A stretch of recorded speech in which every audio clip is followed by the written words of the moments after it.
കണ്ണൂരിൽ വൻ ലഹരിവേട്ട 52 ഗ്രാം MDMA-യുമായി യുവാവ് പിടിയിലായിരിക്കുന്നു. ന്യൂമാഹി സ്വദേശി ഋഷഭാണ് അറസ്റ്റിലായത്. സമീർ സി മുഹമ്മദുണ്ട് വിശദാംശങ്ങളുമായി. സമീർ, എന്താണ് ഇയാളുടെ ലഹരി ഇടപാടുകൾ? എവിടെ നിന്നാണ് ഇത്ര വലിയ അളവിൽ MDMA ഇയാൾക്ക് ലഭിച്ചത്?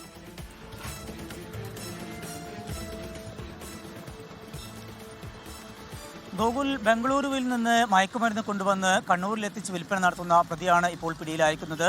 ഇയാൾക്ക് പല തവണ ഇത്തരത്തിലുള്ള ഇടപെടൽ ഉണ്ടായിരുന്നു, ഈ വിധത്തിലുള്ള ഇടപാടുകൾ ഉണ്ടായിരുന്നു.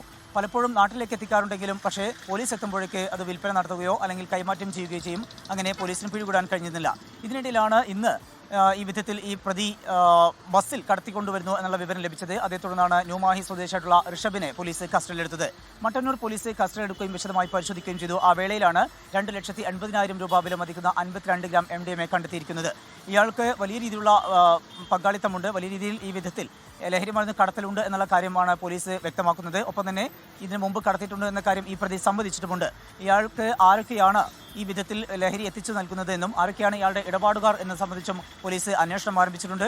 കൂടുതൽ പേർക്ക് ഇതുമായി ബന്ധമുണ്ട് എന്ന കാര്യമാണ് പോലീസ് പറയുന്നത്. മട്ടന്നൂർ പോലീസാണ് ഋഷഭിന്റെ അറസ്റ്റ് രേഖപ്പെടുത്തിയിരിക്കുന്നത്. ഗോകുൽ, ശരി. സമീർ സി മുഹമ്മദാണ് വിശദാംശങ്ങൾ നൽകിയത്. കണ്ണൂരിൽ നിന്ന് നിരവധി തവണ ലഹരിക്കടത്തുമായി ബന്ധപ്പെട്ട് പിടിയിലായിട്ടുള്ള ആൾ തന്നെയാണ് ഋഷഭ്. ഇത്തവണ പിടിയിലായിരിക്കുന്ന 52 ഗ്രാം MDMA-യുമായാണ്. ലോകത്തെവിടെയായാലും ഏത് സമയത്തും 24 വാർത്തകളും ഓഗ്മെന്റഡ് റിയാലിറ്റി പാക്കേജുകളും എക്സ്പ്ലെയിനറുകളും വിശദമായി കാണാൻ ഞങ്ങളുടെ യൂട്യൂബ് ചാനൽ നിങ്ങൾക്ക് സബ്സ്ക്രൈബ് ചെയ്യാം.